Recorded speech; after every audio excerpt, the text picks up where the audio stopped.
बाबा एकनाथ भोजन करने बैठे। भोजन की थाली परोसी गई, खुले मैदान में बाबा एकनाथ भोजन कर रहे हैं। रोटी रखी गई, घी की कटोरी रखी गई। बाबा एकनाथ ने भोजन करने से पहले अपने प्रभु का स्मरण किया, आंखें बंद की और आंखें बंद करके प्रभु से कहा, प्रभु तेरा लाख लाख धन्यवाद कि आज मेरी थाली में 2 रोटियां तूने रखी हैं। जरूर मैंने पिछले जन्म में किसी भूखे की भूख मिटाई होगी, तभी तूने मेरी थाली में रोटियां प्रदान कर दी हैं। ये सोच रहे थे, भगवान को धन्यवाद दे रहे थे, हे प्रभु तेरी कृपा है मुझ पर बहुत। भोजन से पहले शांति मंत्र पढ़ रहे थे और भगवान से प्रार्थना करते हैं कि हे ईश्वर, इस दुनिया में यदि कोई भूखा हो तो मेरे पास भेज दे, मैं अपनी रोटी देकर पहले उसकी भूख मिटाऊंगा, उसके बाद अपनी भूख। ये होता है जीवन को सार्थक करना। और कहते हैं आंख मूंद कर जैसे ही प्रभु का ध्यान किया, एक कुत्ता आया, जैसे ही आंख खोली, थाली की रोटी कुत्ता लेकर के भाग गया। आंख खोल करके देखा थाली खाली। बाबा एकनाथ ने देखा कि अरे कुत्ता रोटी लेकर के जा रहा है, दौड़े उसके पीछे। कुत्ता आगे आगे, बाबा एकनाथ पीछे पीछे, भागे जा रहे, कुत्ता रोटी लिए भागे जा रहा है। बाबा एकनाथ ने कहा, अरे प्रभु कहाँ भागते हो, हे परमात्मा कहाँ जा रहे हो तुम मुझसे दूर, ये रोटी लेकर भागो मत। लोग समझ रहे थे कि बाबा रोटी छीनने गए हैं। बाबा एकनाथ तो घी का कटोरा लेकर जाते हैं कि हे प्रभु ये रूखी रोटी क्यों खाते हो, ये घी भी लगा लो और मेरा जीवन सार्थक कर दीजिए। घी लगा दिया रोटी में, रूखी रोटी क्यों खा रहे हो। देख करके आकाश की तरफ बाबा एकनाथ ने कहा, बाहरे प्रभु क्या शकल बनाई तूने स्वान की और मुझे उड़ा दी चोढ़नी इंसान की। बाबा एकनाथ ने कहा, ये कुत्ता नहीं है, इस कुत्ते के भीतर मुझे परमात्मा दिखाई देता है। और भगवान महावीर ने भी कहा है कि हर आत्मा के भीतर एक परमात्मा छिपा हुआ होता है। चींटी के भीतर भी परमात्मा है, इंसान के भीतर भी परमात्मा है, पेड़ पौधों के भीतर भी परमात्मा है। अरे सम्यक दृष्टि तो वो होता है जो एक इंद्री में भी भगवान के दर्शन कर लिया करता है, वो सम्यक की संपदा को। सोचिए आप, पहले का ये जमाना था कि जब हमारे बुजुर्ग भोजन करने के लिए बैठते थे तो घर के आंगन में आवाज लगाते थे कि मेरी आवाज जहां जहां तक जाती हो, यदि कोई भूखा हो तो आकर मेरे घर में भोजन ग्रहण करे। मैं भूखे को भोजन ग्रहण करा के फिर भोजन ग्रहण करूंगा। 3 बार आवाज लगाई जाती थी कि कोई भूखा हो तो मेरे दर पर आए, मैं उसका स्वागत करता हूं। पहले कहा जाता था अतिथि देवो भव, भूखे को भोजन कराना धर्म हुआ करता है। पहले का वो जमाना कि लोग कहते थे कोई आवे तो हम खावे, और आज का जमाना ऐसा है लोग कहते हैं ये जावे तो उसके बाद हम। तेरे की जिंदगी आदमी की, विचार करिए, सार्थक करो जीवन को। नानक के पिता ने नानक को खेत में भेजा कि जाओ फसल खड़ी हो रही है, ज्वार की फसल लगी हुई है, जाओ चिड़ियों से ज्वार की रक्षा करना। नानक मचान पर जाकर बैठ गए, प्रभु नाम का ध्यान करने लगे।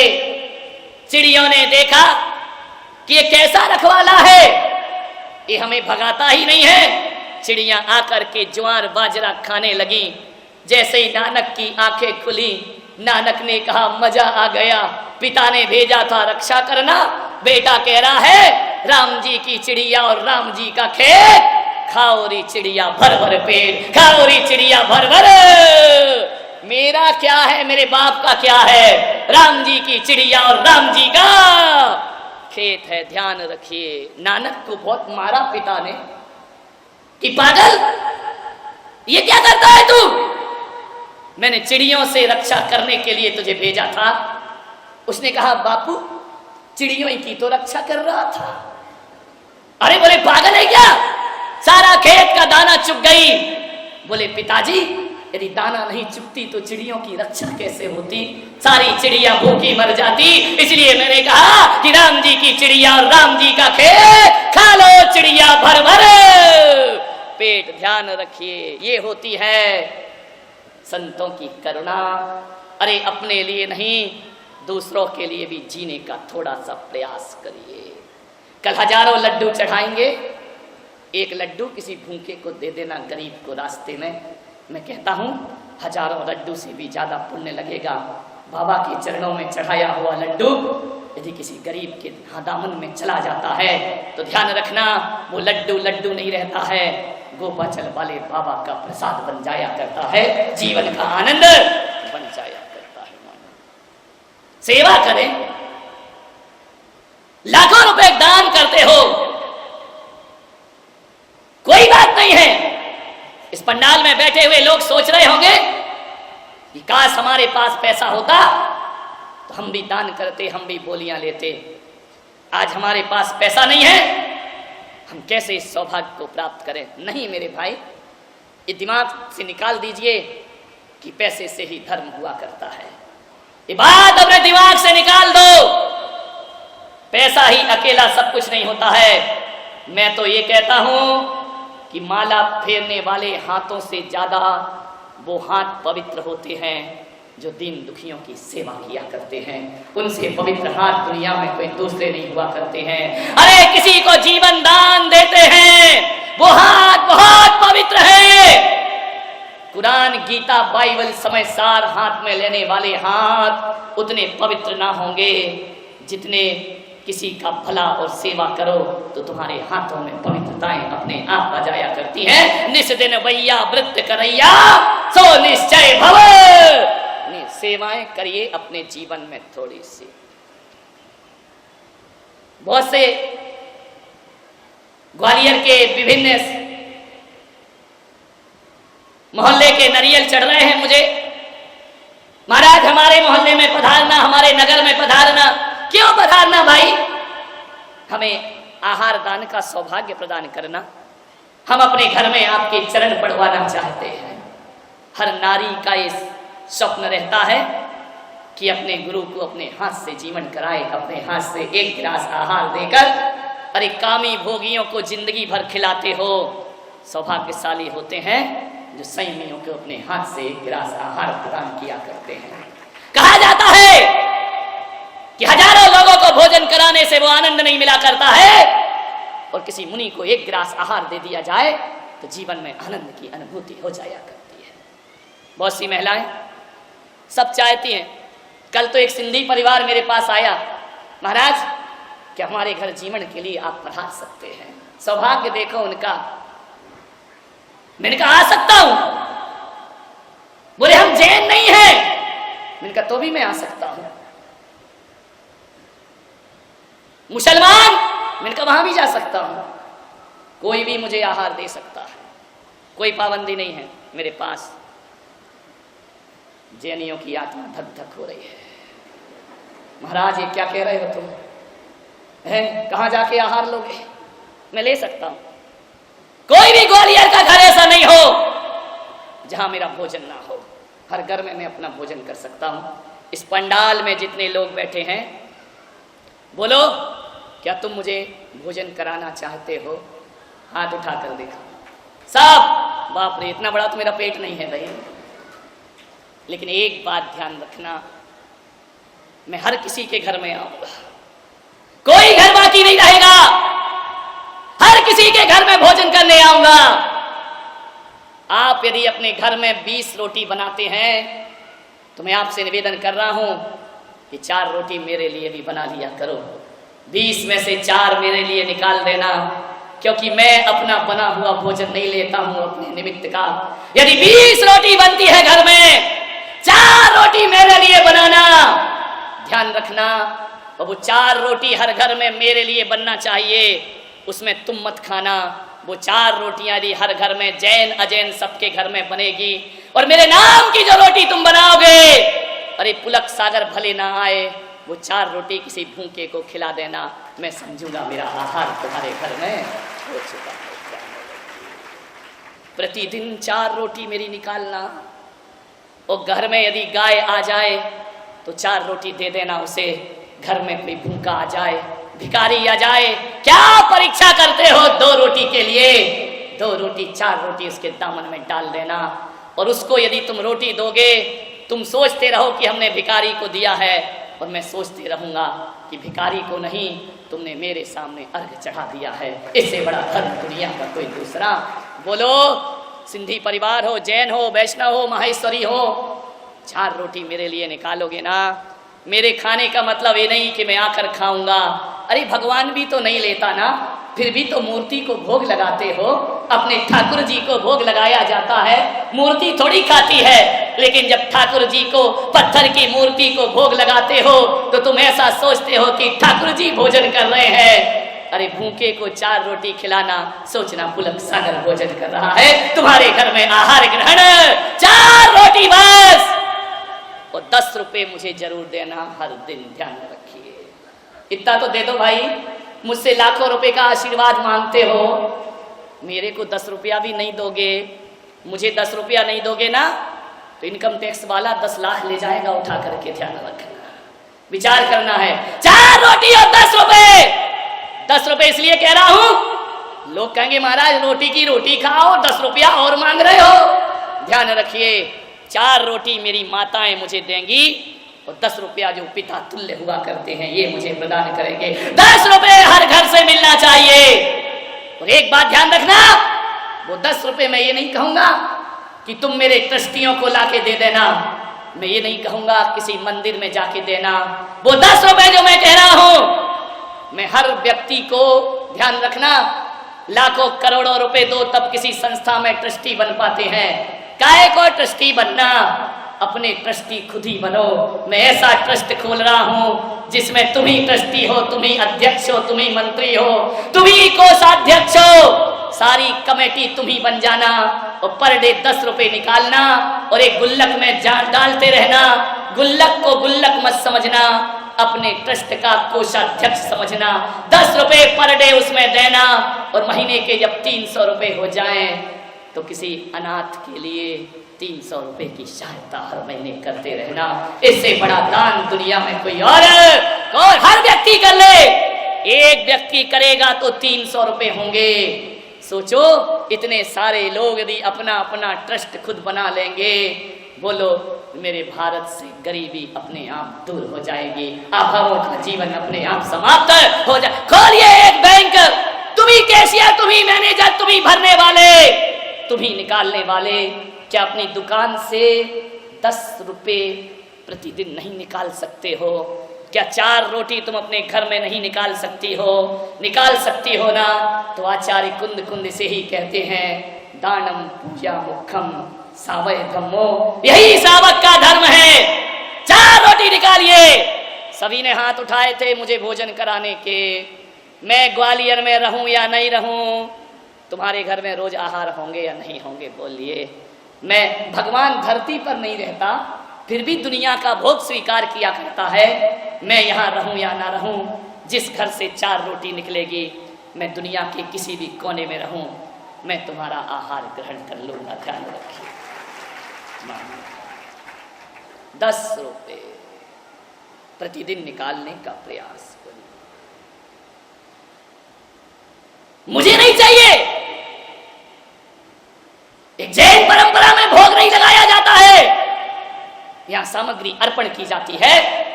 यदि 4 रोटी तुमने निकाली तो समझना तुमने पुलक सागर की पूजा भी कर ली। ध्यान रखिए, समर्पित कर दिया। मान्यवर,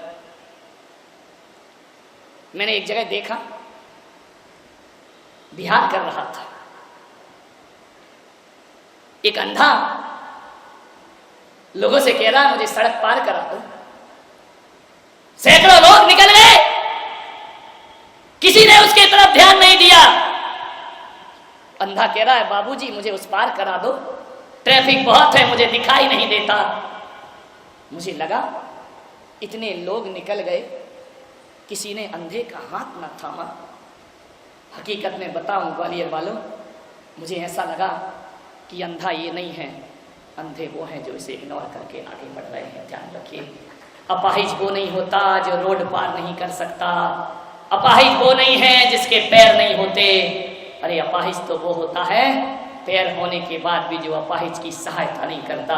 उससे बड़ा लंगड़ा दुनिया में कोई दूसरा नहीं हुआ कर। वही सबसे बड़ा अपाहिज। अंधा कौन है? जिसकी आंख नहीं है वो अंधा है, या आंख होने के बाद भी जो नेत्रहीन को सहारा नहीं देता। मेरी नजरों में तो उससे बड़ा अंधा दूसरा कोई और। वहां से मैंने क्या देखा कि एक लंगड़ा आया, लंगड़े ने अंधे का हाथ पकड़ा और बैसाखी के सहारे उस अंधे को सड़क के उस पार पहुंचाया। मान्यवर, मेरी आंखें छलछला गईं कि बोलो धर्म क्या हुआ करता है। उस समय मेरी आंखें छलछलाई कि एक लंगड़ा अंधे को पार करा रहा है सड़क, और दो पैर वाले कुछ ना कर सके। मैंने जाकर के उस लंगड़े की पीठ थपथपाई और उस अंधे से कहा कि देख, जिंदगी सार्थक ऐसे की जाती है, जिनके दो पैर हैं उनके पास सफलता है, लेकिन उनके पास सार्थकता नहीं हुआ करती है। उनका पैर पाना व्यर्थ हो गया। ध्यान रखिए, मेरे पास तो कुछ नहीं था, मैं तो नंग धड़ंग, मेरे पास रुपया नहीं, पैसा नहीं, फिर भी मेरे भक्त चल रहे थे। मैंने कहा एक काम करो भाई, ये अंधा आदमी, ये लंगड़ा आदमी, ये कितना धर्म कर रहे हैं जीवन में। ईश्वर ने तुम्हें पैसा दिया है, तन से कुछ, मन पैसों से कुछ ना कर सको तो तन से इनकी हेल्प जरूर करना।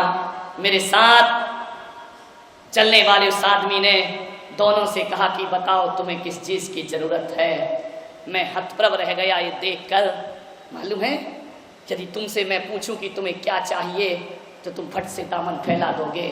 अंधे और लंगड़े ने कहा हमें किसी चीज की जरूरत नहीं है, बाबा का आशीर्वाद दिला दो, इससे बड़ा हमें और किसी चीज की जरूरत। इतना संतोष भाव ये अमीरों में दिखाई नहीं दिया करता है, ध्यान रखिए। उसने कहा कि हमें कुछ नहीं चाहिए, बाबा की कृपा है, रोटी मिल जाती है, ना हमें मकान चाहिए, कुछ नहीं चाहिए, हम तो ये चाहते हैं। लंगड़े व्यक्ति ने कहा कि धन दौलत नहीं चाहिए बाबा, मेरे सिर पर हाथ रख दो और इतना आशीर्वाद दो कि जो विचार मेरे आज बने हैं ऐसे हमेशा बने रहें, तो हमारा इस जन्म लेना सार्थक सफल हो जाएगा। मान्यवर, बातें बहुत छोटी हैं। एक बड़ी मार्मिक कहानी मुझे याद आ रही। एक छोटी सी बच्ची थे, ये सच घटना है, कोई मनगढ़ंत कहानी नहीं है। एक पोस्टमैन उस छोटी सी बच्ची के घर में जाके डोरबेल बजाता है। बच्ची की आवाज आती है कि कौन हो तुम? पोस्टमैन कहता है मैं डाकिया हूं, डाक लेकर आया हूं। बच्ची ने कहा दरवाजे के नीचे से डाल दीजिए। पोस्टमैन ने कहा नहीं, मुझे तुम्हारे साइन लेना है, तुम्हें साइन करना पड़ेंगे। बच्ची ने कहा पोस्टमैन भाई 5 मिनट में आती हूं। पोस्टमैन बाहर खड़ा है, बच्ची भीतर है। 5 मिनट क्या 10 मिनट हो गए। पोस्टमैन को बड़ा गुस्सा आया। उसने कहा कि एक घर में 10-10 मिनट लगाऊंगा तो कैसे इतनी सारी डाक बांटूंगा। उसने कहा कि तुम्हें डाक लेना है या नहीं लेना है। बच्ची ने कहा कि मैं आ रही हूं। अरे बोले कब से आ रही हो? एक घर में 10 मिनट लगाऊंगा तो इतने सारे खत कहां से बांटता फिरूंगा। उसने कहा बस मुझे क्षमा करें, मैं बस आने ही वाली हूं। कहते हैं 15 मिनट हो गए। पोस्टमैन का दिमाग चढ़ गया, वह साइकिल उठा के वापस जाने लगा। जैसे ही साइकिल पर पैर रखता है, दरवाजा फट से खुलता है। पोस्टमैन खड़ा रह जाता है। वह क्या देखता है कि जो इतनी देर लगा रही थी उस बच्ची के दोनों पैर नहीं हैं, वह अपाहिज है और घर में कोई नहीं है उसके। अपाहिज बच्ची है। पोस्टमैन साइकिल से उतरा, पैरों तले जमीन खिसक गई, आंखें छलछला गई उसकी। इस बच्ची को दरवाजे खोलने में देर क्यों हो रही थी। पोस्टमैन को थोड़ी देर पहले उस बच्ची पर गुस्सा आ रहा था, अब उसे अपने आप पर गुस्सा आता है कि मैं कैसा इंसान हूं जो इस अपाहिज पर गुस्सा करते रहा। अरे इसके दोनों पैर नहीं हैं, दरवाजे आने तक में टाइम तो लगा होगा। रो पड़ा पोस्टमैन। जाकर के उस बच्ची के पास पहुंचा, बेटा मुझे क्षमा कर दे, मैंने तेरे बारे में गलत विचार बना लिए, मुझे नहीं मालूम था कि तू अपाहिज है। बच्ची ने कहा कि कोई बात नहीं, आपकी जगह मैं होती तो मैं भी ऐसा ही सोचती। लाओ मेरी डाक कहाँ है। जैसे ही उसने खत दिया, बच्ची ने देखा मई जून का महीना, पोस्टमैन के पैर में जूते नहीं हैं। उसने सोचा कि यदि मैं इसे जूते दूंगी तो ये तो मेरा एहसान लेगा नहीं। चला गया पोस्टमैन अपने घर, और जैसे ही घर गया तो लड़की ने सोचा कि मैं क्या करूं, जो मेरे लिए 15 मिनट खड़ा रहा, और मेरा भी कुछ फर्ज बनता है कि मुझे भी उसके लिए कुछ करना चाहिए। ऐसे लोग दुनिया में बहुत कम हैं मेरे भाई।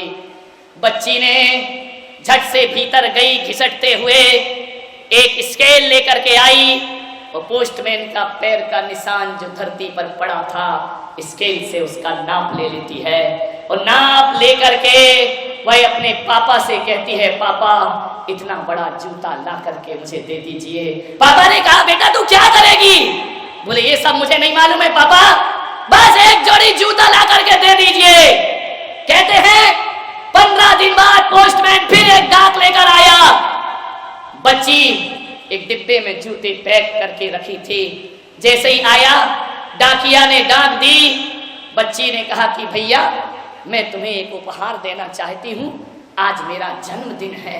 तेरा जन्मदिन है? बोले हाँ। अरे बेटा पहले बताती, तेरा जन्मदिन है तो उपहार तो मुझे देना चाहिए। बोले नहीं भैया, तुमने उस दिन मेरे लिए 15 मिनट इंतजार किया था, मैं तुम्हारे लिए उपहार लाई हूँ। पोस्टमैन के हाथ में डिब्बा दिया। पोस्टमैन ने से कहा कि अभी मत खोलना, घर में जाकर के इसको खोलना। मेरा आपसे निवेदन है, तुम मना मत करना मेरे भाई। बोलो मेरा ये उपहार लोगे या नहीं लोगे? उसने कहा बेटी तेरा उपहार, तू तो उपहार की बात करती है, तू तो जहर भी दे तो ये पोस्टमैन लेने को तैयार है, उपहार की क्या बात करती है? बोलिए मुझे बड़ी खुशी मिलेगी यदि आपने मेरा ये उपहार ग्रहण कर लिया।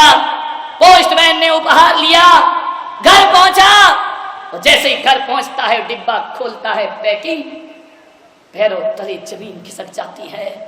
वह देखता है इस छोटी सी गुड़िया ने मेरे लिए जूते प्रदान किए हैं। चल चल चल चल आंखें बह गई। जा गया पोस्टमैन, दौड़ा दौड़ा गया पोस्ट ऑफिस में, और पोस्ट मास्टर से बोला आज मैं अपनी नौकरी से इस्तीफा देता हूँ, मैं आज के बाद ये नौकरी नहीं करूंगा।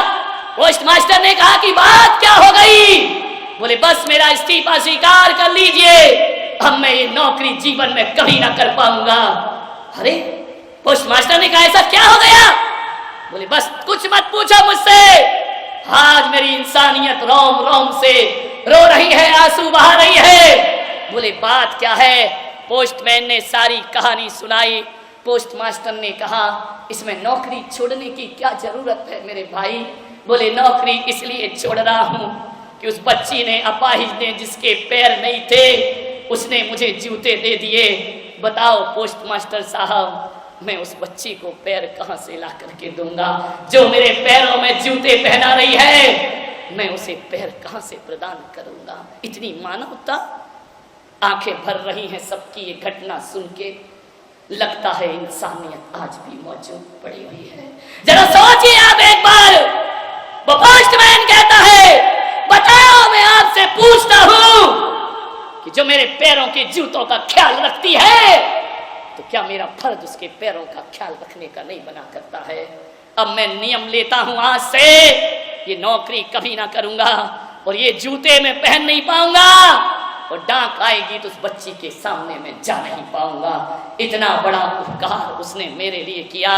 कुछ ऐसा करूंगा अपने जीवन में कि जब तक वो बच्ची अपने पैरों पर ना चलने लगे, ये पोस्टमैन शांति से ना बैठ पाएगा। और मान्यवर, उस पोस्टमैन ने बहुत प्रयास किया, बच्ची के पैरों का ऑपरेशन कराया, तो भी बच्ची जब ना चल पाई तो जयपुर फुट लगवाकर अपने हाथों का सहारा देकर उसे चलना सिखा दिया। ये होता है एहसान, ये होता है मानवीयता का धर्म। सोचिए क्या हम लाखों रुपए ही दे करके धर्मात्मा बनते रहेंगे? क्या हमारे भीतर तनिक भी संवेदनाएं जागृत नहीं हो पाएंगी? मान्यवर, आज एक आदमी हमारे घर पे आ जाता है, थोड़ी सी सहायता मांगता है, हमारे अंदर शंका पैदा होती है। लोगों ने धंधे मचा रखे हैं, लोग रोज के रोज चले आते हैं,